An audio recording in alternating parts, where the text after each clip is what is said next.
You're listening to Ask When, the podcast. Folks from all walks of life talk about their daily hustle and bustle, living and celebrating life, sharing tips on becoming champions, especially for those who are muscling mental and physical disabilities. Ask When, the podcast, with your host who has mustered over 30 years living with cerebral palsy and going strong.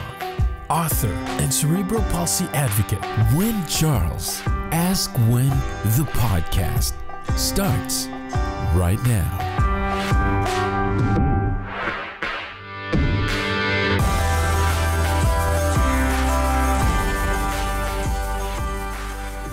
Welcome to Ask When, everyone. I have England with me this afternoon, so I'm going England take it away and share her story, and then I'll jump in when she needs me. Thank you. So, England, could you please explain more of your story and what you do to my fan base? Where should I start? I came to with the immigration process. Why you immigrated to Canada and why you are doing what you're doing up there. I came to Canada in 2002 because I raised my son in Russia, and he has cerebral palsy. So by doing research and raising him by myself for 12 years before we moved to Canada, it was challenging and interesting and difficult time for us, but we managed it pretty well. My background is Bachelor of Education, and I used to be a teacher, so that was my passion. And I have to switch my job in Russia just to provide for my son. And so the more I did research, the more I realized that when he gets older, the life won't be as easy as I wish as a parent. So I did search everywhere in the world where would be more comfortable lifestyle for my son as he grow older. And when I picked Canada, I was very pleased because when we cross the border and come and start living on Vancouver Island, British Columbia, basically I didn't feel any different. It was very welcoming, and the nature and everything was exactly the same as my hometown, Ekaterinburg, which is capital of Ural Region. And that brings a comfort to start brand new life that we left all behind us. And my son graduated his school, and now he's living by himself for the last 8 years. He turned 28 years old last 2019, and I'm really glad that I make this decision for him, because as a parent, we always want to have a better life for our children that we have. And when I came to Canada, I decided to be a stay-at-home mom and raise my son and my daughter who born in Canada. And at this point in my life, I always want to continue my education. So a few years later, I decided to get back to university to continue my education in local university on Vancouver Island. And when I picked my degree, it was Master in Educational Leadership. But then life changed, and I have to drop my degree and provide for my family because I lost my husband from the battle of cancer, and I didn't really have a chance to explore more options rather than take care of my children first and see what else is out there as a single parent. So after I discovered a few different options, I realized that I am a giver by nature. So the main thing on Vancouver Island is to take care of the seniors.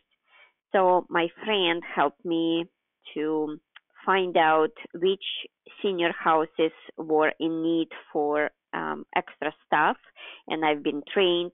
And for the last 10 years, I've been a healthcare provider and work at the seniors home, which is I'm very passionate about it as well because I like to give and I like to take care about people.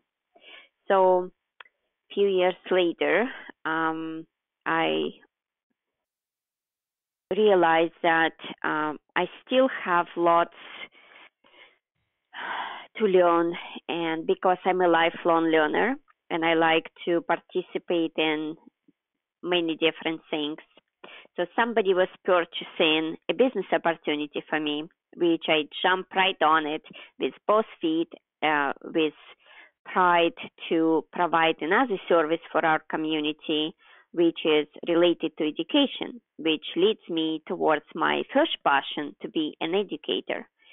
So right now I'm joined a very, very important company that I really believe in because they help in our communities, they help in families, they help in small business owners to provide unlimited legal services that everybody deserves and needs, especially at this difficult time that people scared on unknowing things that all of us are in at the moment with COVID-19. And especially now, people need our services more than ever. And so I'm very, very passionate to help women to be educated and being promoted if and when they decide to join us as a business partner because lots of people losing their jobs and they need income. So our company is the best for that reason to join because you're going to learn, being mentored on an ongoing basis, and we provide unlimited legal support for families and small business owners, which is Vancouver Island are the majority built on small business owners companies. So that being said, I again fulfill my other passion to help people in a different way.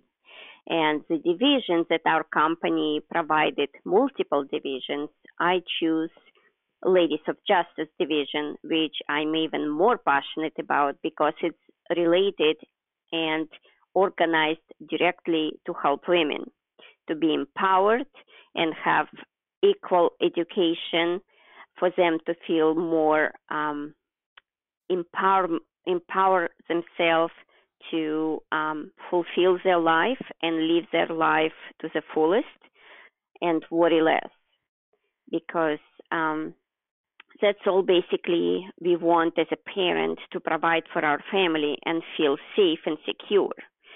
So it's really another passion of mine that I'm very proud to be a part of. So helping women provide equal rights for our local and in North America, very interesting. And I learn a lot.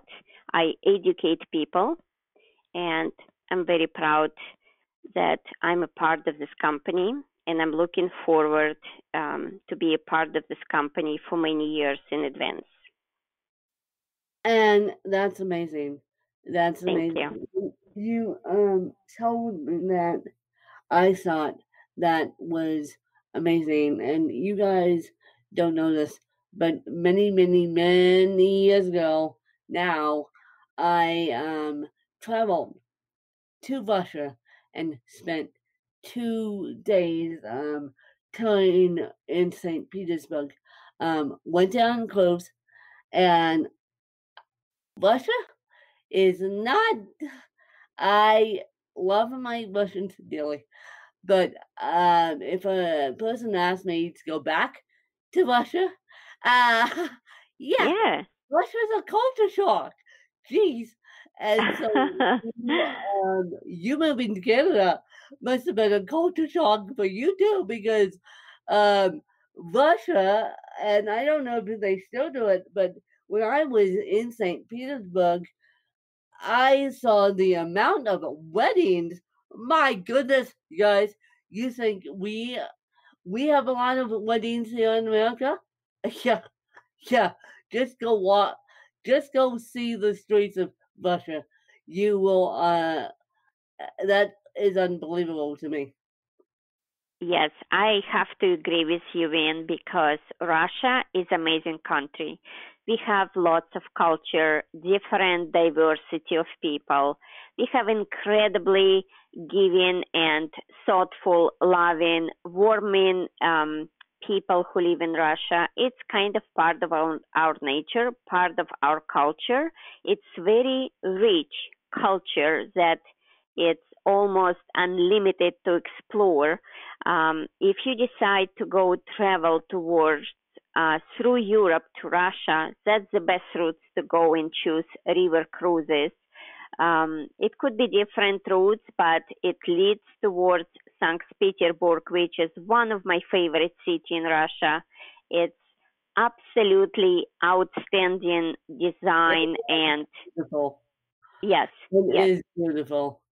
It is beautiful. Now, granted, I was only there for 2 yes, days, but the amount I saw, and at the time, you were, I don't know if you're allowed to do this now, you were, we had a friend of ours, a family friend, had a really nice Nikon camera, and he snuck that in to the um to the St. Petersburg castle and yes, Hermitage. Thank you very much. And he was snapping away. Do you know that no one said don't snap pictures? Now this was a yes. long time ago before 9/11 too. So I am thinking that the Russians are more warmer than we make them, us Americans make them out to be, because after Stalin dropped the wall and Leningrad happened, I think Russia turned around, and I believe that you guys and tourism go hand in hand. Yes. Hermitage, it's basically it's a historical piece that was there since 17th centuries. Yeah, So of course, we through two wars, War One and World War Two, it was protected by people from the bottom of their heart because they don't want it to be destroyed because it's national history that needed to be protected. And so Russian people through both wars fought so hard to save this history for our next generation to cherish and provide them history that was built for centuries. So it's very, very important to educate our young generation and so much to learn. And it's very beautiful, very historical piece. I think personally everybody should come and see. And I believe one day soon it will be added as another piece of wonder of the world. And so it's really worthwhile to go, especially in the summertime, because we have white nights and the bridges are open just to let the um, big boats going back and forth. It's very yep, beautiful city built on the water. yep. Built on the water, and Panama, you guys, going through the Panama Canal is shocking too.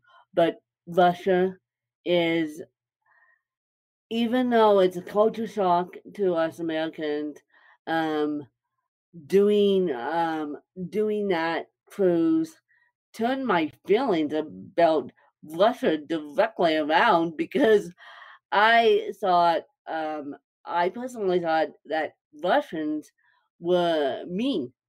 And that's what I've always heard about history and the Russians being mean. And it's like, no, give people a fighting chance, and then you'll see Yes. you'll see how sweet the Russians are. But they just had to be given a chance. Yes, I agree with you. Lots of propaganda through world news, through newspapers, through the internet. Um, you need to go there and see it yourself. You need to feel the culture. You need to feel the people, the warmth, the invites. Basically, we would say, if you are my friend, I'm friend of yours. No matter how long you know each other, as long as I bring somebody with me, my house is open to you because you are my friend and you brought your friend with you. So we will treat everybody equally with friendly, open heart and warmth. I am noticing that, although your son was born in Russia, and I want to know, because curiosity kills cat there.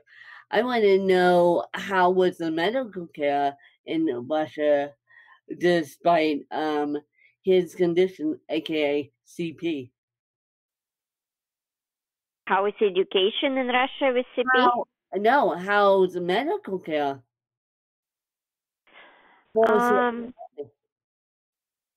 When children with disability are like young age, it's better handled. But when they are growing older, it's not as easy. Yep.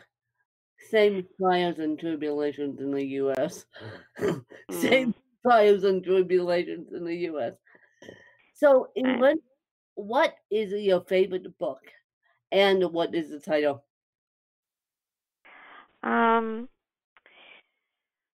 My favorite book is about Russian history because I always been interested what was before I was born into this world. That's why I become a teacher. And we have lots of historical Russian books that I read. I cannot pick one particular book per se. I just love history of my country. And honestly, I would never leave my country if it wouldn't be for my son, even though it would be up to him whether get back to Russia or not. If he decide to, he can. Because as a parent, I decided to give them two citizenships, same as for my daughter and same as for my son. And as for myself, all three of us have dual citizenship. And so I thought with the new kind of world rules and regulations, that would be very useful for them to have both dual citizenship, to let them decide when and where they would like to live later.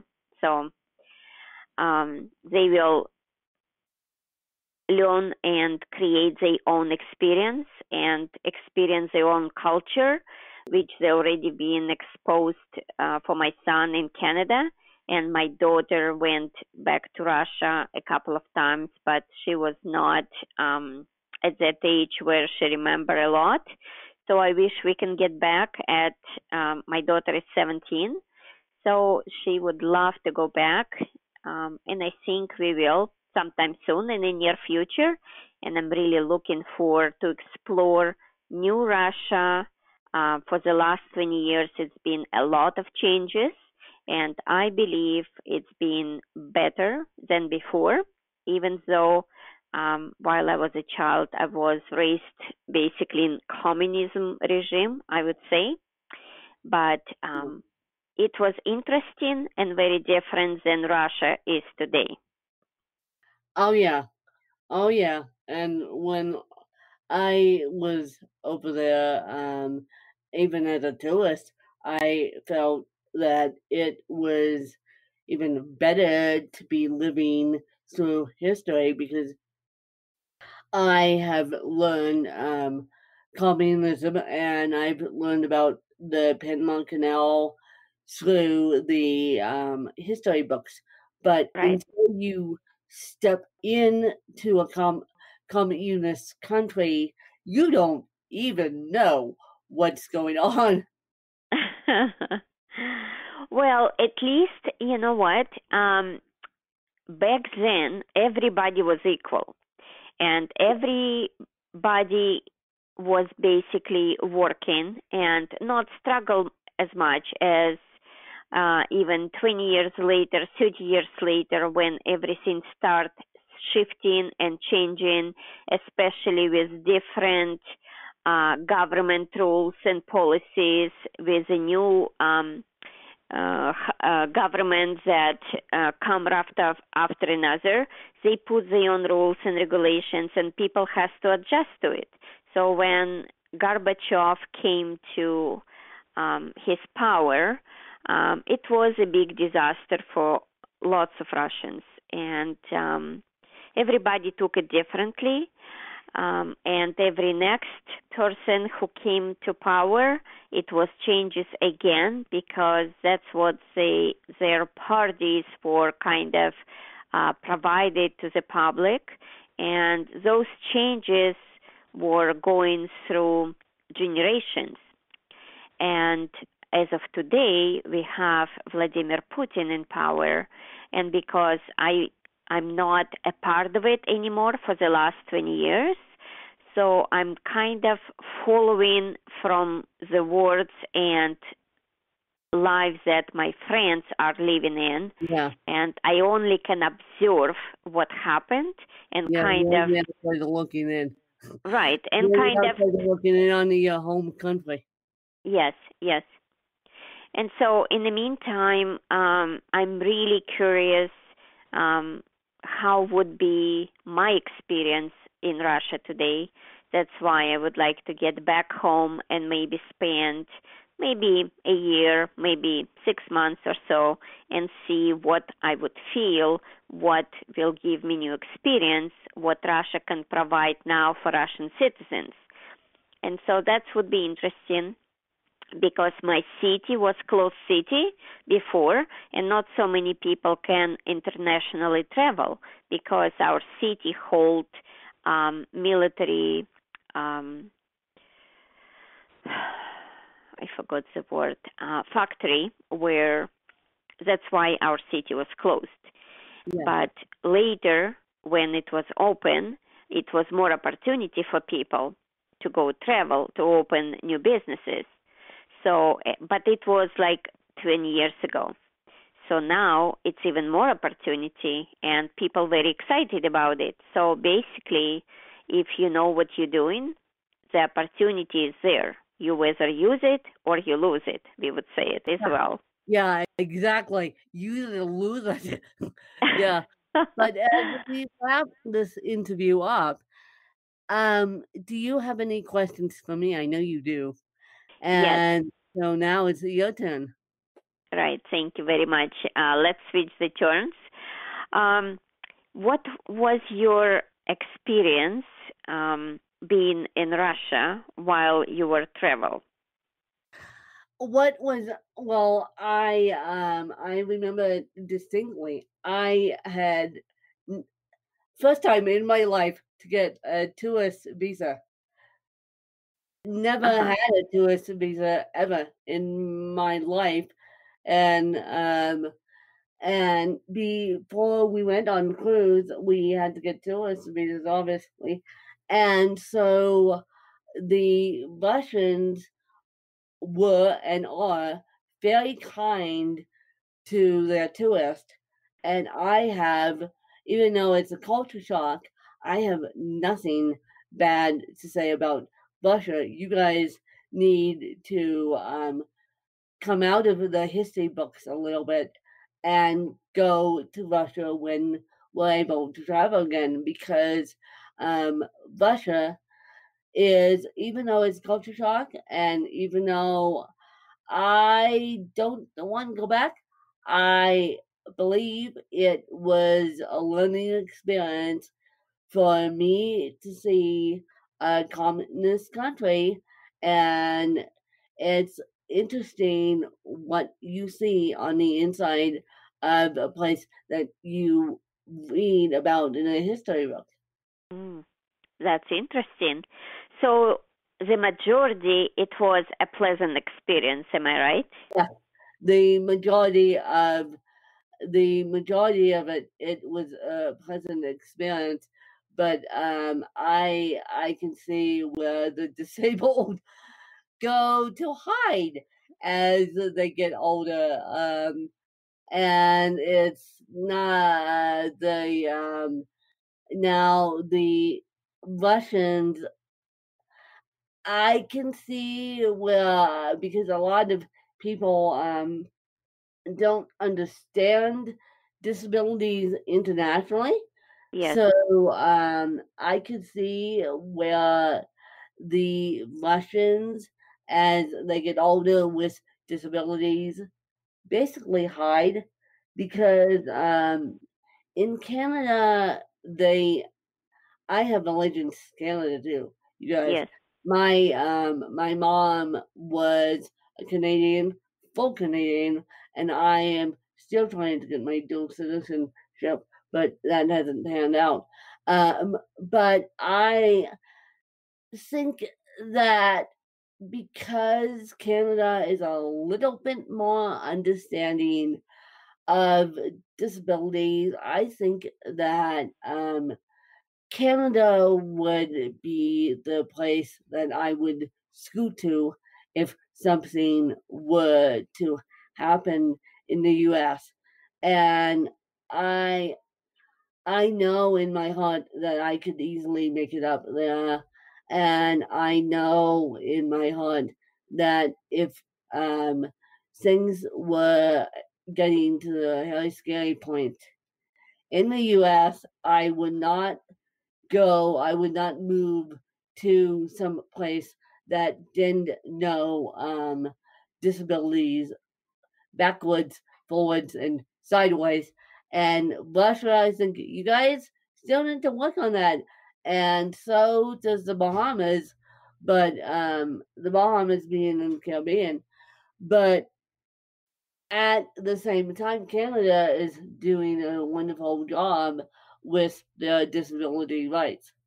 Yes. I think if you would make a decision to live somewhere else for the rest of your life, Canada is a good place to go. Yeah, Absolutely. I agree with you. yeah, no, because a lot of these international countries don't know about disabilities. Yes.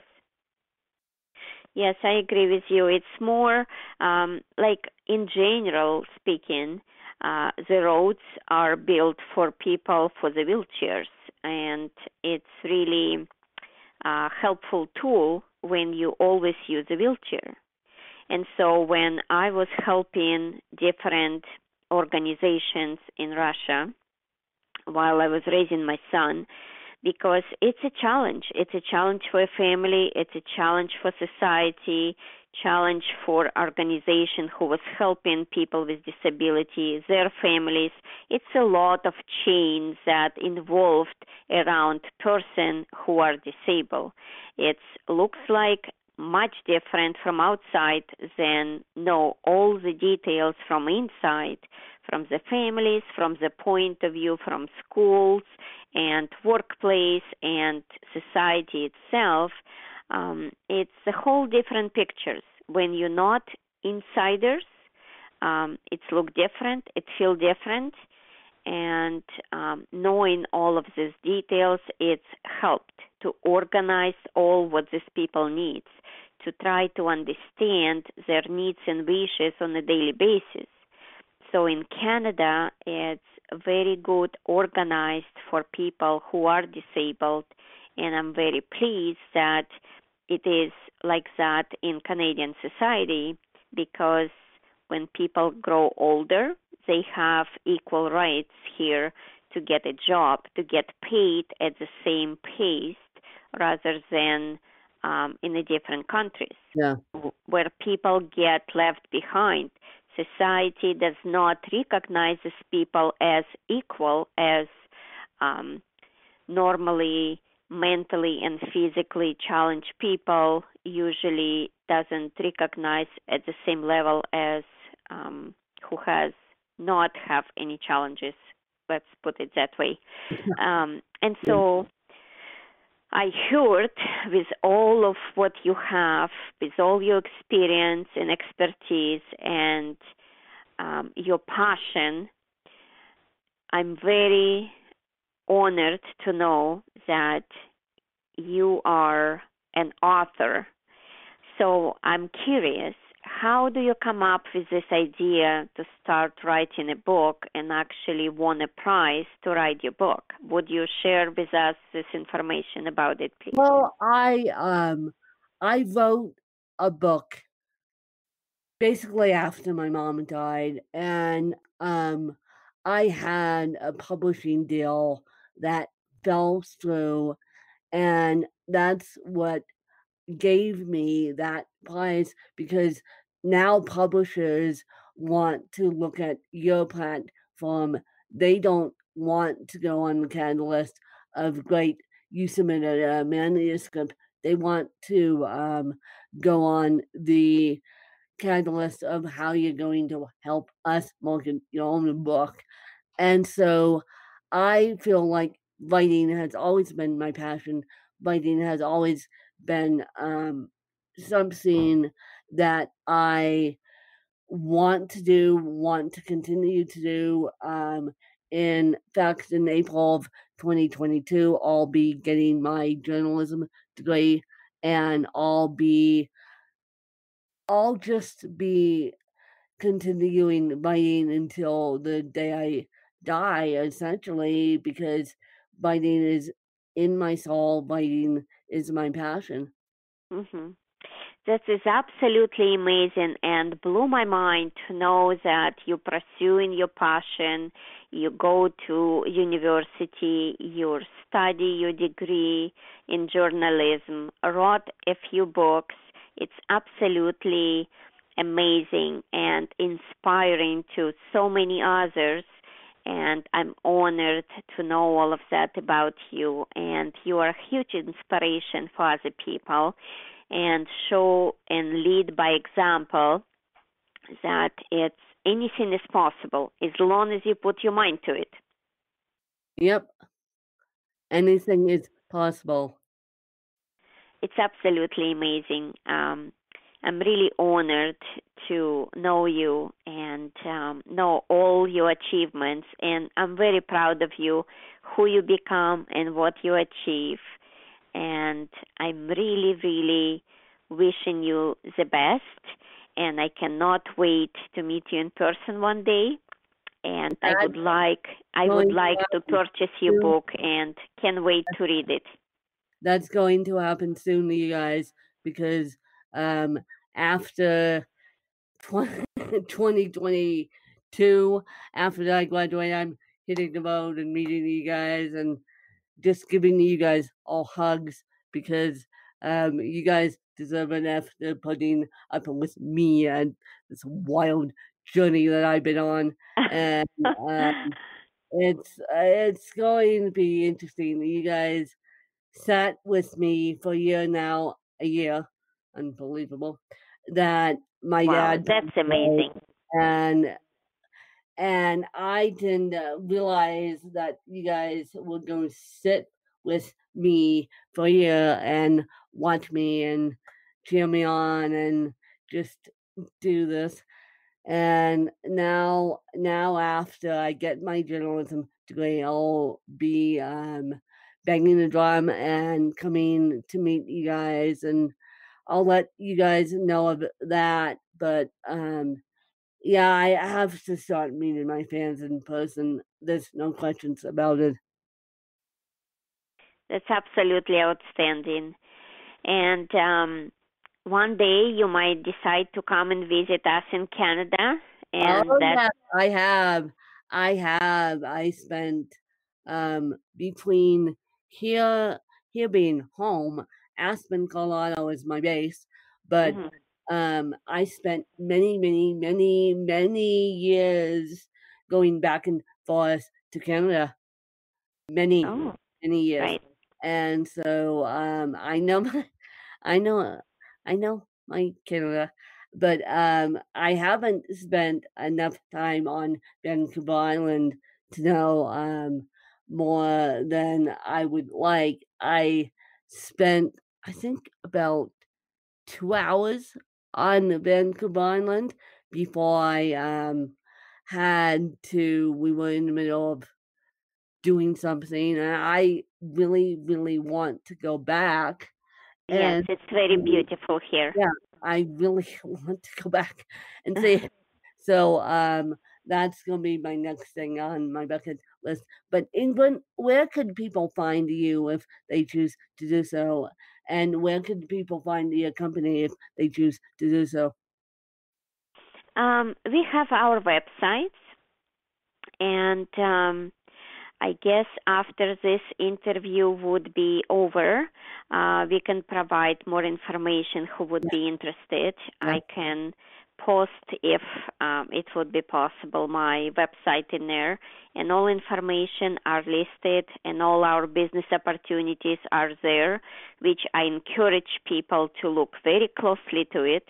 Our company is absolutely the best, and I cannot brag enough about it. I'm very excited to be a part of it, and especially in Canada, we just launched last October. We opened all provinces and all territories in Canada to provide with our unlimited legal services, and so is all United States. All 50 states are covered. Each state has its own law firm, which is amazing.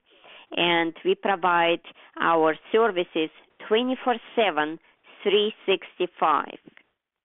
That's awesome. Outstanding. Yes, it is. Outstanding. And yes, we'll have more of Ingrid's information in the show notes. And I thank you guys for your support. And I will catch you guys next week. Thanks to you guys. Bye. Thank you. Have a great day. You just listened to Ask Win, the podcast. To become a guest in the show, visit our website at askwin.weebly.com or call 816-591-3399. Just look for Danielle. Connect with Win on Twitter at WinKellyCharles and like our Facebook page at Butterflies of Wisdom. You can also purchase Win's book through Amazon.com or get a copy of the audiobook through Audible. Ask Win, the podcast.